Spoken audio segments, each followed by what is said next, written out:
ಈಗ ಈ ದಿನದ ಪಂಚಾಂಗವನ್ನು ತಿಳ್ಕೊಳ್ಳೋಣ. ಗುರೂಜಿ ತಿಳಿಸಿ. ಖಂಡಿತ ಅಮ್ಮ.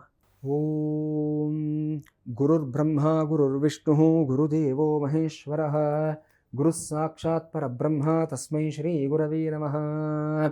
ಪೂಜ್ಯಾಯ ರಾಘವೇಂದ್ರಾಯ ಸತ್ಯಧರ್ಮರತಾಯ ಚ ಭಜತಾಂ ಕಲ್ಪವೃಕ್ಷಾಯ ನಮತಾಂ ಕಾಮಧೇನವೇ. ಮೂಕೋಪಿ ಯತ್ಪ್ರಸಾದೇನ ಮುಕುಂದ ಶಯನಾಯತೆ ರಾಜರಾಜಾಯತೆ ರಿಕ್ತೋ ರಾಘವೇಂದ್ರಂ ತಮಾಶ್ರಯೇ. ಈ ಗುರುವಾರದ ದಿವಸ ಕಲಿಯುಗದ ಪ್ರತ್ಯಕ್ಷ ದೈವ ಕಾಮಧೇನು ಶ್ರೀ ಗುರುರಾಯರ ಒಂದು ಸ್ಮರಣೆಯನ್ನು ಮಾಡುತ್ತಾ ಇವತ್ತಿನ ನಿತ್ಯ ಪಂಚಾಂಗಕ್ಕೆ ನಾವು ಅನುವಾಗೋಣ.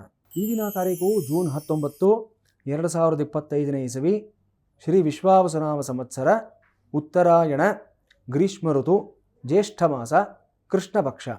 ಅಷ್ಟಮಿ ತಿಥಿ ಬೆಳಿಗ್ಗೆ 8:31 ಇರುತ್ತೆ. ನಂತರ ದಿನಪೂರ್ತಿ ನವಮಿ ತಿಥಿ. ಈ ದಿನ ಗುರುವಾರ ಉತ್ತರಾಭಾದ್ರ ನಕ್ಷತ್ರ ರಾತ್ರಿ 8:31 ಸಹ ಇರುತ್ತೆ. ಸೌಭಾಗ್ಯನಾಮ ಯೋಗ, ಕೌಲವನಾಮ ಕರಣ. ಸೂರ್ಯೋದಯ ಬೆಳಿಗ್ಗೆ 5:52, ಸೂರ್ಯಾಸ್ತ ಸಾಯಂಕಾಲ 6:45. ಅಮೃತಗಳಿಗೆ ಮಧ್ಯಾಹ್ನ 3:40 ಸಂಭವಿಸ್ತಾ ಇದೆ. ವಿಷಗಳಿಗೆ ಬೆಳಿಗ್ಗೆ 6:38 ಸಂಭವಿಸ್ತಾ ಇದೆ. ಸೌರಮಾನ ಪಂಚಾಂಗದ ಪ್ರಕಾರ ಈ ದಿವಸವನ್ನು ಮಿಥುನ ಮಾಸ ತೇದಿ 5 ಅಂತ ಗುರುತಿಸ್ತಾ ಇದ್ದೀವಿ.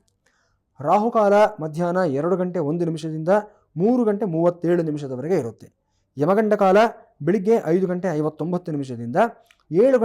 7:36 ಸಹ ಇರುತ್ತೆ.